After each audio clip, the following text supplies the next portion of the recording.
Good morning, everybody. Welcome back to Schwab Coaching and the YouTube channel. It's our Wednesday edition of Trader Talk in today's market. I am your host, Kevin Horner, joining you from a rainy Denver, Colorado.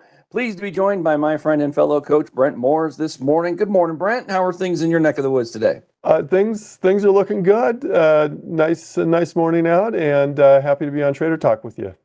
Yeah, it's good to have you back, obviously. We love having our Wednesday discussion. We're going to get down to business with a quick review of what's moving in the market today. We did have a little bit of red finally yesterday on the heels of some Fed Chair Powell commentary. So we'll talk a little bit about that and set some potentially new levels to be paying attention to here this morning. We are joined as well by Barb Armstrong in the chat this morning. You can say hey to Barb. Make sure you're following the three of us on X. It's your best way to get together with us coaches aside of the classes that we host for you here on the channel. So follow Brent and me there. Brent Moores, CS, Kevin Horner, CS, and of course, Barb is available, Barb Armstrong, CS.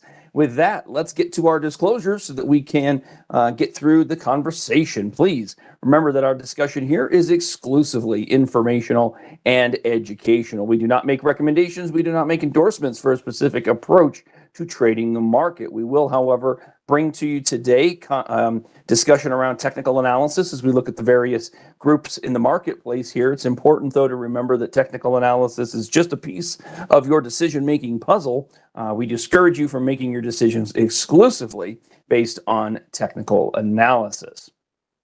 All right, as far as our agenda is concerned, it's very much the same. A lot of status quo here, so we'll start broadly. We'll look at the SPX, we'll look at the NASDAQ 100, the NDX, and the Russell 2000. Definitely check in on rates, a little move there, and of course, sectors on the move, stocks in the news, etc. As always, plenty to get to. So with that, let's peek at the SPX here, Brent. Like I said, red candle yesterday. We heard from Fed Chair Powell, and really, the conversation was more or less the same discussion we've been hearing all along, except he did have that one note that suggested that equity prices are fairly highly valued, and that kind of sent the market into a little bit of a tizzy. We pulled back very, very limited. But I think, as you stated in the pre-show, Brent, it's always important to look at these maneuvers in the context of where we are versus where we've been. Yes. We had a little pullback, but let's be honest, is a pullback surprising? We're fairly, we're extended from that 20-day moving average. We hit an all-time high, we were at an all-time high a couple days ago, an all-time high close a couple days ago. And yeah, we're down a little bit from that, but let's be real, we're not going to get an all-time high every single day. And the thing that was a little bit unusual is, normally the focus, the Fed has this dual mandate focus, employment and inflation. And they don't often, they don't really talk about equity markets as much. But yesterday it was, he considered it worth his while to talk about it, I guess. The reality is the market has been going up a lot. A lot of people have seen a disconnect between the performance of the market and some concerns that others have in the economic concerns that others have. But hey, it's just like when a lot of analysts come out, and for a long time, in fact, if you look at this whole stretch where the market has been going up and up, I've been hearing analysts all the time saying markets are, overvalued or whatever, in much stronger terms than what Chairman Powell said, yet the market goes up. So typically when people say the market's overvalued, regardless, even if it's the Fed chair, it's not necessarily the best stock indicator or market indicator. That's probably a great way of putting it, to be honest, because you're talking about a bit of a headline that's not necessarily changing the existing trend. And of course, what do we have? A single red candle on the chart where, we've had a lot more green than we've had red, but even yesterday's low to this point was held. So, yeah, I think that stands out. The other note that he made, by the way, Brent, was maybe just as concerning to the market as much as the idea of equity prices being fairly highly valued, is that the the path to cutting rates another two times for 50 basis points between now and the end of the year.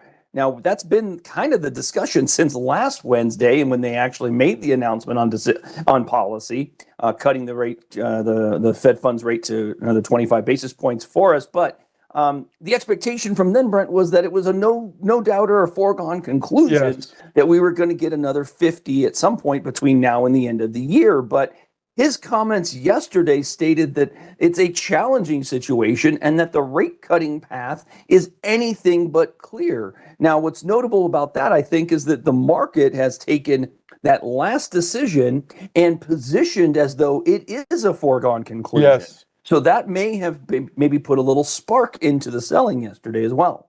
There is a little disconnect between the market, what the market is kind of pricing in, and what is coming out of Chairman Powell's mouth. I don't know. He seems to have a concern that inflation may help to keep. Inflation is going to make it harder to keep on a path of increasingly cutting rates, and the market doesn't seem to have that concern right now. It seems like, but we'll see what happens. But that's always the concern. When we say the word stagflation, okay? So stagflation is a period of weakening employment and increasing inflation. And in the 70s, we had really significant stagflation. We're starting to hear stagflation, but it's not 70s style stagflation. We haven't seen anything like that right now. But there is a concern when there's both a concern on the employment front and the inflation front. That's the concern, and it just makes the Fed's job more tricky. And I think Chairman Powell is just emphasizing that. I think that's probably proper of him to do, right? To basically remind the market that nothing is a foregone conclusion, that everything has balance to it, and that we should at least be preparing for things that maybe be different than our initial expectations. That's really no different than what we talk about here, Brent, which is ultimately us saying things like, well, I think this is what might happen going forward, but if I'm wrong, here's what I'm going to do if things go against me, right? It's no different than that. It's just balancing things out, I feel. And we speculate on things, hey, they could do this, it could do that. But the reality is, you and I have both said this for a long time, regardless of what we think or whatnot, the market is the ultimate judge on that. And whether Chairman Powell thinks equity valuations are high, or we think, or you think equity valuations are high, or whatever, the market is the market. And so we're going to continue to look at the charts and follow what the charts are saying. I think that's a great way of going about it. The last thing I'm going to say as it relates to the SPX, Brent, is just to be mindful of the levels to which we can pull back and what that might mean to your overall view of the market. So we are at 66, 62 approximately, and our 20-day moving average is only about 100 points down, not a huge move. And our 50-day moving average is about 215 points lower. So it's always a good idea just to draw those levels in so that you know the percentages, so that you have some understanding of what you'd be willing to risk if things go against us. And I think it's just a really good reminder, Brent. The level looks about 3.25% to 3.5% from where we are to the 50-day moving average. And if we made such a pullback, that would be perfectly within the realm of expectations for basic and standardized market movements. So let's not overdo our thought process. But nonetheless, Brent, you have to basically say, yeah, I'm good giving up 3.5% to be taken to a level where I would then be proven right about the trend continuing or wrong about the trend continuing. So you have to be able to sustain that level of give up before making a decision in many cases. Yeah, and 3% isn't, in the grand scheme of things, 3% is not that much off of all-time highs, basically. And so I mean, that happens all the time in the market. I'm not making a prediction of, if it's going to happen now or not, but what I'm going to say is 3% pullbacks occur quite frequently in the market. So but at the same time, if we saw the market fall back down to that kind of purple line, that's the 50-day, I'd be hearing a lot of panicky people in the market. I Oh, can yeah. guarantee that. Yeah. Yeah, I like how you said that, by the way, that the market all the time gives us 2.5%, 3% pullbacks, except not necessarily in the last 6 months. So Yeah, it's that's true. been That's true. quite the assault on these upper levels. Let's look at the NASDAQ here. We're pretty flat at the moment. Some traders would tell you you're building out a bit of a bull flag up there after a nice 2-week rally through our area of former resistance, now potential support. I also think if we did the math on this, Brent, we'd probably have already achieved what some would say would be our measured move target, breaking the range there. So if I drew that up there, and sure enough, it looks like we made a move right to that peak, and now you're getting that pause. So I guess the question becomes, Brent, do we start working against that trending 20-day moving average? Do we utilize a faster one? Do we get thrown back to the breakout spot? What are your thoughts when you're looking here at the NDX? I don't know. I mean, it's not surprising that we're hitting maybe a little bit of resistance right now. It wouldn't surprise me if we kind of enter a new channel, kind of breathe a little bit after you run. You sprint and then you kind of rest, breathe a little bit, catch your breath, but the trend hasn't changed. And even if we get a pullback, to the 20-day, that doesn't necessarily change the trend. And so that's, but we're seeing something fairly similar on the NASDAQ that we saw on the SPX, and that's reflected in that RSI, again, reaching fairly high levels. And that just kind of shows the extent of the move. But not, that's probably not surprising we're having a little pullback, but not that's not a trend change indicator, put it that way. No, not by any stretch at this point. Obviously, kind of flattening out, maybe pausing in the momentum move. But I think a lot of traders would tell you that the fact that we got into overbought conditions with that last high trade kind of validates the breakout. And with that in mind, if it validated the breakout here, then expectations would be to perhaps, if you're bullish still and using something like the RSI, would be to look for opportunities to then deploy new money to this trend, because the validated RSI might tell you that the trend is strong enough for continuation rather than the opposite, right? More of a pause, more of a pullback. So if that's the case, then traders who want to be bullish here are going to look for areas where they would add money on weakness. And maybe that is the 20-day down there at around 24,000, only about 600 points away here. Maybe that's the horizontal area of former resistance support at 23,900. So as always, what am I going to say? Have a thesis of what you think might occur, and then have a plan for how you want to address it if that plays out that way. So just some final thoughts there on the NASDAQ, which does remain a little bit, maybe a little bit more enthusiastic simply because of the technology side of our recent rally. Brent, the biggest move here I think we've seen in the last week, though, has been the Russell. And it's not because of the trend, even though the trend has been fantastic, as you can see from this beautiful upward channel. It's really this long-term look, Brent. If we pull this back to a substantial window here, let's just go back to pre-COVID and give you the snapshot of this. Brent, that is a potential breakout on small caps, which would be for the broader market quite significant.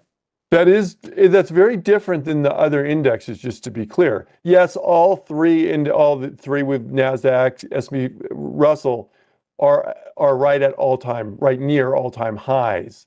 But the difference is if you look at the chart on the NASDAQ or the S&P 500, the highs we're hitting now are substantially higher than the highs we've had in the past.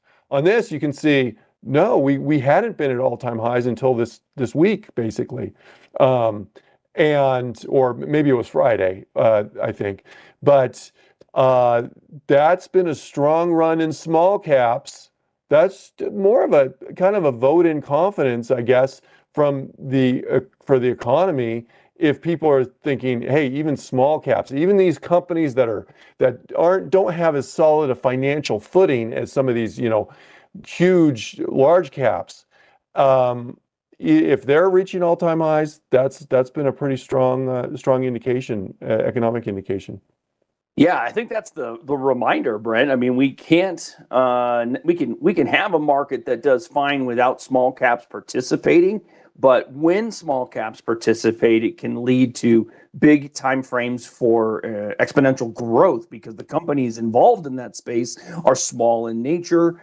They need lower rates. We've seen how this has rallied with rates coming back. I mean, if we look at the low of the Russell back in April, and then start checking out what rates look like here. So let's go ahead and put this back to the daily. We knew the low there in early April. And then if we check out the 10-year yield, the initial yield, all of this was talking, of course, around the risk associated to the broad market, right? So yields falling in a negative sense, not because we wanted them down there, but we've basically been going down since, mid-May.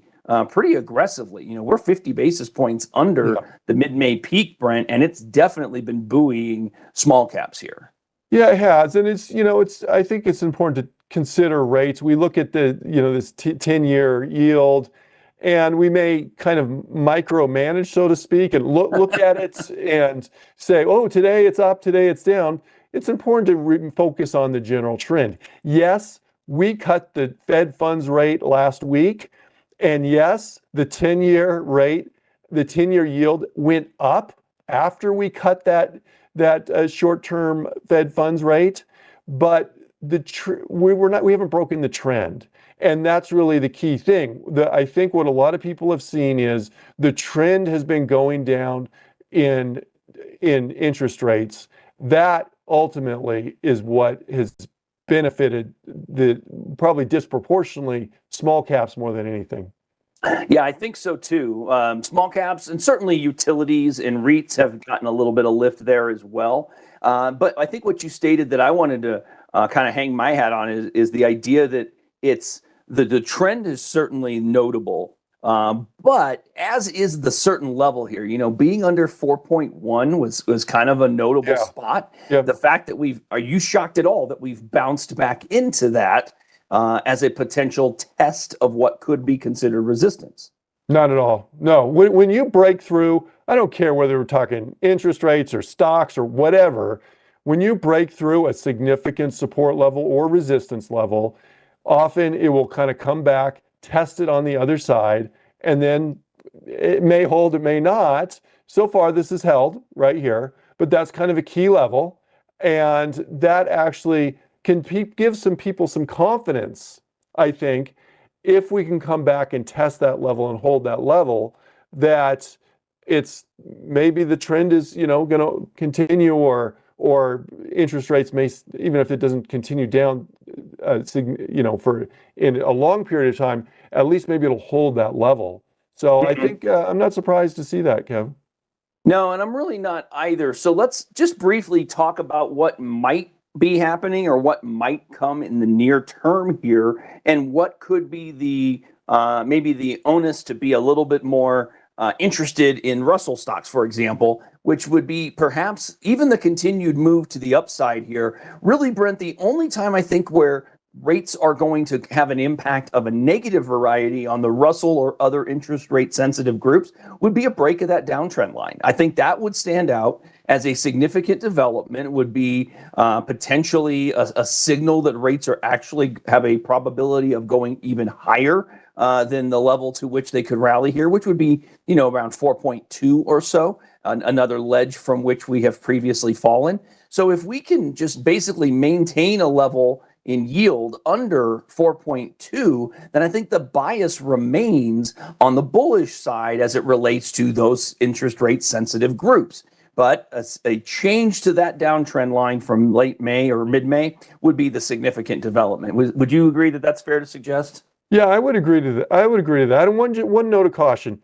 In general, I'd say most aspects of the economy kind of like those lowered interest rates, but interest rates can also, at a certain point, it can be concerning to have super low dropping interest rates. And that point is this, is if we truly get in an economic, say, recession, and the Fed really starts actively cutting interest rates strongly, that would probably be not a great sign, and that could definitely hurt across the board, not just small caps, not just utilities. It could hurt everything if we truly get in an economic recession, which we haven't. We've seen economic weakening. We've seen weakening in employment numbers, but a lot of aspects of the economy, sales, a lot of economic activity is pretty strong still. Yeah, that's kind of been the takeaway. I agree. Let's peek in on those semis. Semis have had a nice pop to the upside here. Maybe even achieved a new level of support. There's been a bit of a gap move up. Now you had that range we'd been in here. We broke and have now been using maybe some new levels. The measured move of that move, or rather of that range break, has already been achieved. It looks like the 20-day moving average, Brent, is just too slow for this maneuver. I'd bet if we put the 10-day on here, we'll see it kind of upsloping through those recent lows. And sure enough, so maybe if you're wanting a trend following maneuver here, some traders might use the 10-day, some traders might use the gap ledge here. Happens to be coincident with the 10-day just about too.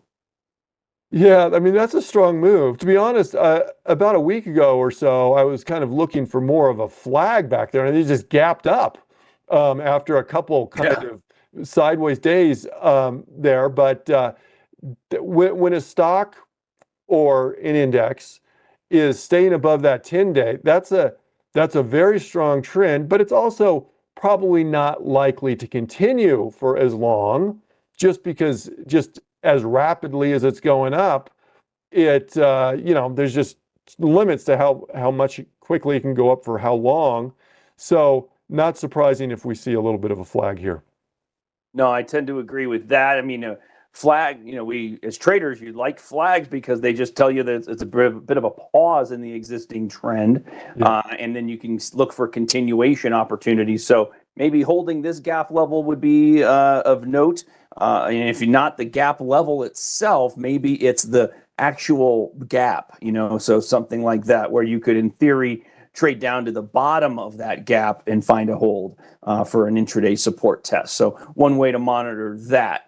All right, so we are getting, what are we getting? A 1% move in the VIX. The VIX did spike a little yesterday, got back to a high that we maybe hadn't seen since the last 3-4 weeks, but nothing dramatically significant. Remember that spikes to the upside are the instances that generally don't last, right? They get spikes that get reversion to the mean at some point. So maybe make note of that. If we did get some kind of significant spike into the 200-day moving average, that might stand out. Now, there's also, I just noted there is a survey in the chat, everyone. So if you have an opportunity, we would love to hear from you. If you take that link and just click it briefly, it'll open the browser window right next to the presentation window here, and you can get to it post-show. That'd be a good opportunity to let us know your thoughts. You can make comments. Those all come to us directly, of course. We love to hear from you, everyone. So if you take the time to leave us a note, we will happily read it. And certainly, suggestion-wise, we look to incorporate those where we can. So don't hesitate to leave some ideas. Brent, the big mover today, I'm noting, in our sector relationships is energy, which has not really been moving. It's a bit of a rangy situation, except for now all of a sudden we are into a level that we haven't seen since we broke down in April with the whole tariff tantrum situation. Yeah, kind of an ascending triangle-ish pattern there, Kev. If you look at that, we've had higher lows as we've been going, and each time we've been kind of stopping out about that level you're just drawing right there. Yeah. And that's generally perceived to be kind of a bullish pattern, but wait and look for that breakout. Well, maybe we're getting that breakout there. That's a fairly strong move in energy. I'm not exactly sure. I know oil inventories came in a little bit low, which kind of helped boost crude prices, but I'm not sure if that's the whole story on energy right now. And, you can see the 2-day jump there in oil, but, there is a big difference between this graph of oil versus the energy graph. But, yeah, we're seeing some strength there.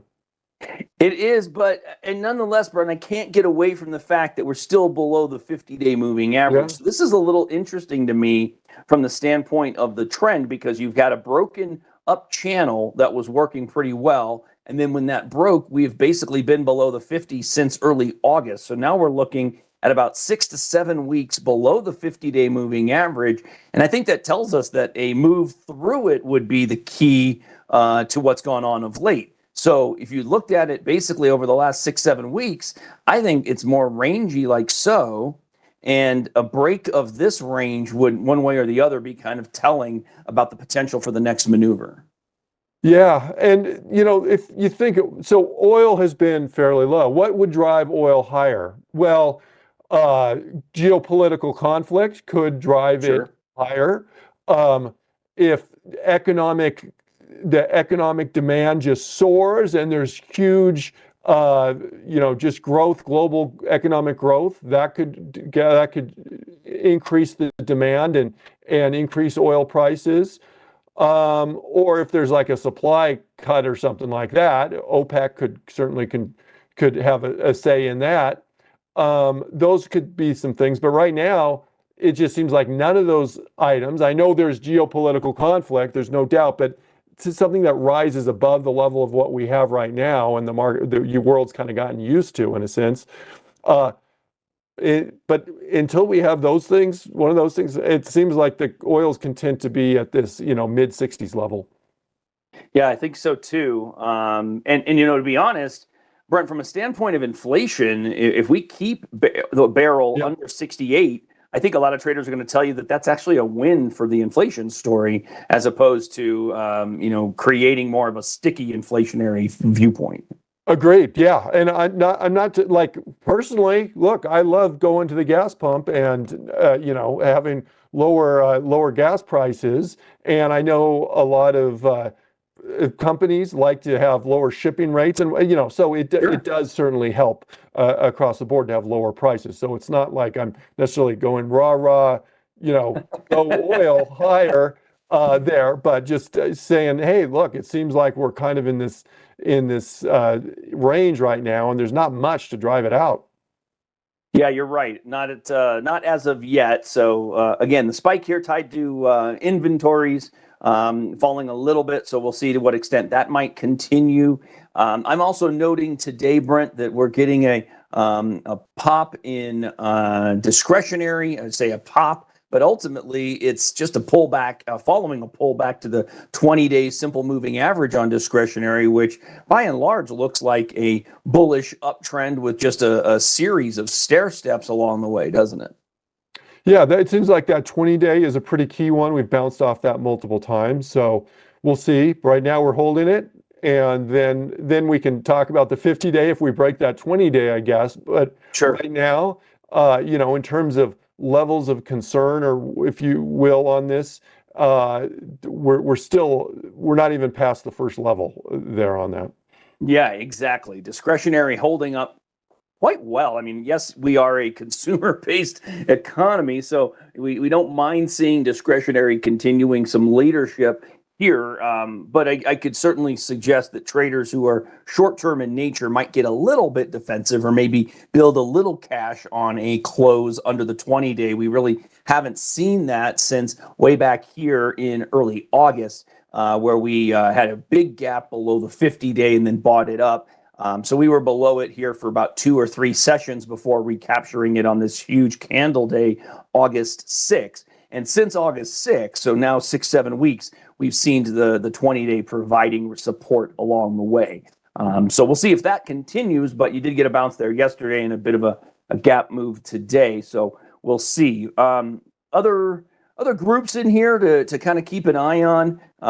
We've got utilities, they're up, but essentially pausing here with maybe with rates climbing a little bit. real estate pulling back or the REITs pulling back, but ultimately this is just rangy as we try and figure out whether these have a place in portfolios right now. They're not trending, Brent. They're just literally going sideways as a space here. And I think it's because traders are acknowledging that they're comfortable taking on risk from the equity markets in lieu of the basic standardized returns that REITs might offer. Yeah, despite concerns that people have about valuations, we've talked about that already. It's hard for a lot of investors to take their money out of some of these higher beta, mega cap type stocks because they've just been performing so well, and they have been for quite a while. And so, that may change at some point, but right now, the market is the equity market, and in particular some of tech and communication services and discretionary, it's doing well enough that it's people aren't like going to these alternative type investments, and that is something that consider other asset classes. You mentioned REITs. Let me just mention this. Investing in REITs can pose additional risks, such as real estate industry risk, interest rate risk, and liquidity risk. But REITs are a viable alternative investment in the economy, in the markets, if you want to, that are a little less correlated to the rest of the portfolio. Correlation is a term that I'm sure a lot of you have heard of, but I think it's important to realize that it is kind of one of the bases of portfolio management. Is you try and not have everything that is totally going to move the same all the time. You want some stuff that if the rest of the portfolio goes down, this part of the portfolio may not go down as much. And that could be a place for real estate in a portfolio. But to your point, Kev, we've been just going sideways for a while, in a kind of understandable or whatever. Yeah, I think if you're looking for signals, you're looking for, again, this is not different, Brent, by the way, as it relates to technicals. You're looking for something different than what's been happening on the chart. And we could certainly suggest we've been consolidating in this real estate sector of the U.S. Market here, and a change would be breaking one of those lines, right? One of the either the downtrend line to the upside, which would probably happen with rates continuing lower, or potentially happening with rates continuing lower, or break to the downside. So that could be instructive one way or the other. I should note, Brent, we did just have the August new home sales numbers come out. Estimation for that number was at 650,000 new homes on sale or being sold, and the number came in at 800,000 homes actually. So rising a little bit according to this, U.S. August new home sales rise 20.5% month over month, with an estimation that was going to be flat to negative. So that's actually a positive. And of course, I imagine, Brent, that's got something tied to the yields having fallen, of course, right? I was about to say that. Look, there's a lot of people, a lot of potential home buyers or potential home movers, people who not first-time buyers necessarily, but some first-time buyers too, who have just been kind of sitting on the sidelines and are going like, we need rates to go down. Well, mortgage rates are often tied more to like the 10-year. And we have seen, as we showed earlier, we have seen a general decline in the 10-year yield. And we've seen mortgage rates that have come down a little bit too. Yeah, and I think that's one of the reasons you're seeing this kind of dam breakage on a month-over-month basis. I think that's fair to suggest. There have been some kind of leading indicators here. And Brent, as a space is concerned, I mean, if we just talked about this from a technical aspect, this looks like a fairly standardized technical breakout and throwback for a test at support. Agreed. Right, the 50-day, right at your, you had a support line on that, and so we'll see. What goes. So far, the bounce is holding. it can reverse, but that's, we call that a nice reversal pattern on that with a real strong green candle today on that. We would, again, it might be too early to validate a continuation. If this low yesterday is the low of the pullback, then today could be offering the first hold move, the first potential close above the high of the low day. It is a so-called to hold, the trade above the high of the low day at this point, but it remains to be seen whether we close that way. But to this point, a very positive, bullish handle. And I think the reminder is that the housing group, Brent, has been really in a lock for a while now. And so getting free of some of that lockup and allowing some sale here would be certainly benefiting the broader housing market. And, again, I think the reminder I have to offer everyone is that we need to be paying attention to what is happening, not what we necessarily think is going to be happening here, right? You all have heard us say this before. It's important to have a thesis that you think it can happen, what can happen in the marketplace.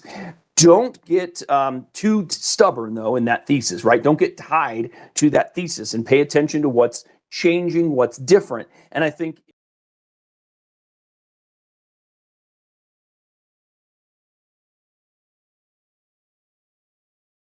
but the bounce at this spot, tied to the story around new home sales today, Brent, might very well remind traders that there is a short-term uptrend in place. And only does that shift if we made a lower low, Brent, and that's under the green line. So if nothing else, many traders might look at this and say, hey, I'm only going to start getting bearish on housing if we trade back below the 50-day. I mean, that would be a significant development. That would be a change to what we've seen since April. No doubt. And just, I would point out, like, if you look at, say, Lennar or DR Horton, that's, they're going to look at the bounce we have today on this. Now look at Lennar. Look at the bounce we have with Lennar. Look at DR Horton, DHI. Look at the bounce. I think, look at the bounce we have on DR Horton. So, I mean, that's why we use these indexes, such as the one you just had up, is because they reflect what here's Toll Brothers, because they reflect what is going on in the underlying industry. Now, it doesn't mean that every single stock necessarily is going to do that, but, in general, it gives you the gist of what's going on here. Yeah, and I think that's the takeaway. And of course, when we get those things telling us something different is happening, that's what we need to be paying attention to. The last note I'm going to make, Brent, is that we haven't had great housing data for the last 4 months, have we?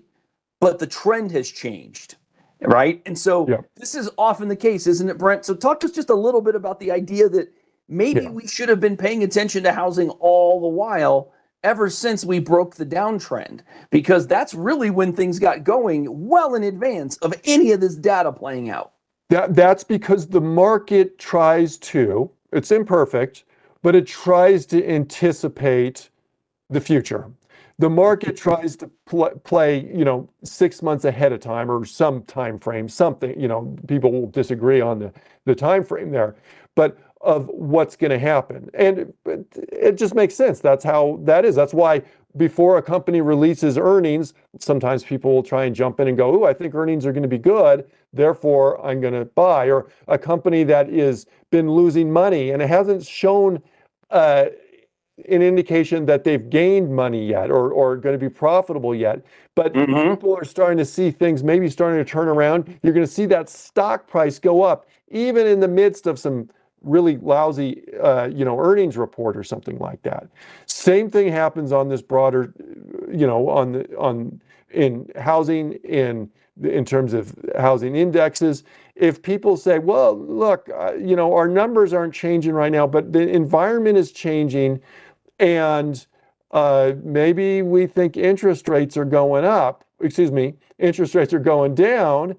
That is, kind of like probably the biggest number to think about in terms of this. If people start to see that trend, even though the economic numbers haven't shown it yet, it doesn't take, it doesn't take that big a leap to say, well, I think housing is going to improve here. So people try Mhm. and buy at a lower price. And that's what I think that's what we've seen. I think so too. Hey, just wanted to give you all a bit of a heads up. Sometimes you'll see me utilize these $ DWC symbols when looking for industry groups in the market. I just wanted to let y'all know you can utilize these as well. If you use the drop down function and then look up here and just start typing in $DWC, you're going to find the entirety of the industries here. You can go through and find all of these basic industry groups. This can be really, really helpful if you're looking to pinpoint areas of the market that are moving versus those that are not. Now, of course, from a sector relationship standpoint, we do it every day here in Trader Talk with these 11 U.S. sectors, but there are many, many industry groups, and I think it can be helpful for you. Just as a brief example, check out something like, the mining stocks.